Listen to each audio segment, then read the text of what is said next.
Hello lovelies and welcome. I hope you're having a good day so far. You're in for a treat today as we're baking Flammkuchen. As a big fan of Renaissance fairs and European medieval history, I just can't get enough of this simple, quick but nevertheless delicious pizza-like snack. So, let's gather in my kitchen! Originating from Alsace, Flammkuchen was developed by the French-German farmers as a quick dish made from bread dough used to test the heat of the wood-fire ovens before baking the bread loaves in them. Let's gather the ingredients for our Alsatian Flammkuchen. For my simplified modern version, we only need a few ingredients that are listed in the description box below in different measurements for your convenience. You can eat Flammkuchen traditionally with onion and bacon, but I encourage you to experiment.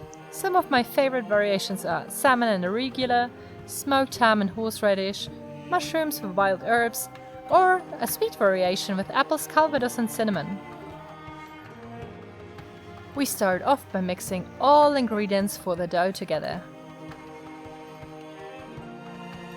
Adding flour, water, olive oil or another vegetable oil, and some salt in a big bowl. Now let's stir it all together with a wooden spoon or fork to bind the ingredients and to avoid getting sticky hands. And then we knead the dough until it is nice and smooth and just a bit stretchy.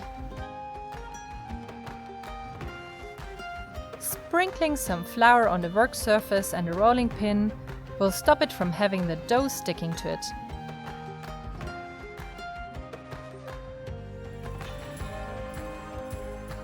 I personally like to roll out the dough immediately on my often praised reusable baking sheets. If you want to give them a try, you can find the link in the description. Make sure you roll the dough out nice and thin to achieve a very fine and crunchy crust. The measurement should give you enough dough for an entire standard size baking tray. Nowadays, Flammkuchen will usually be served as a starter to be shared on a table. But I also like to eat it as a main dish. Now, I always pre-bake the dough for about 4 to 6 minutes at around 200 degrees Celsius, since I don't want for the topping to soak it and make it too sloppy. This, however, depends on your oven and the settings that you're using, so try out what works best for you.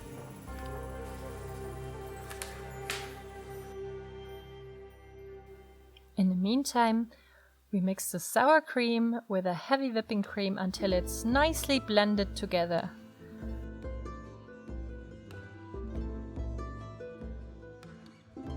Add a generous amount of pepper, but be careful with the salt, as the bacon will already add quite a bit of saltiness to it too. If you are making a sweet version of this dish, maybe leave the salt and pepper out, but add nutmeg, rosemary, cinnamon or other fitting spices instead.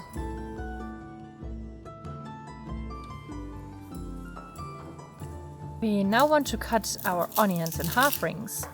I find that red onions give this dish a little extra look-wise.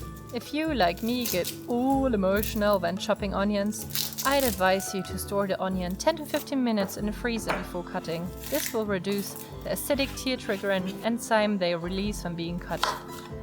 It also helps to use a very sharp knife and chop with quick, simple strokes, as you will crush less cells, which means your mascara will stay flawless if you wear any.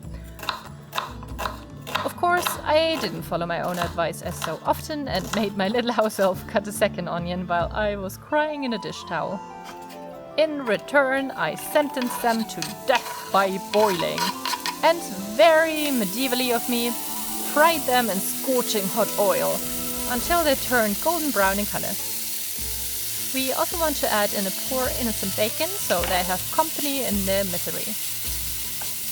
If you are pressed for time, you can skip this step and throw the ingredients raw on rolled out dough.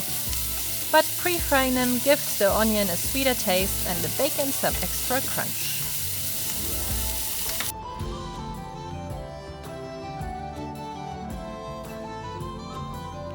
Now we want to cover the dough in the cream sauce mixture that we have made before.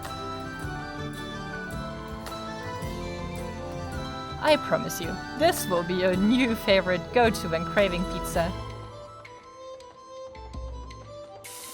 We top this off with our onions and bacon. Of course, you can also add some cheese on top if you fancy that, or sprinkle it with fresh chives or parsley. If you are missing some vegetables, add some spinach leaves or rocket salad for some extra crunch, a handful of walnuts, or horseradish sauce if you like it spicy.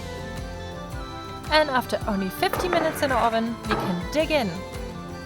A perfect Alsatian Tarte Flambée. Best served on a wooden cutting board and enjoyed with a lovely glass of white wine, cold beer, or some sparkling apple juice. Next week, I'll take you to an enchanter's forest where we collect wild herbs together, burn some green spells and brew a weight loss potion. Once again, we're getting witchy and crafty. I wish you a great day. See you soon!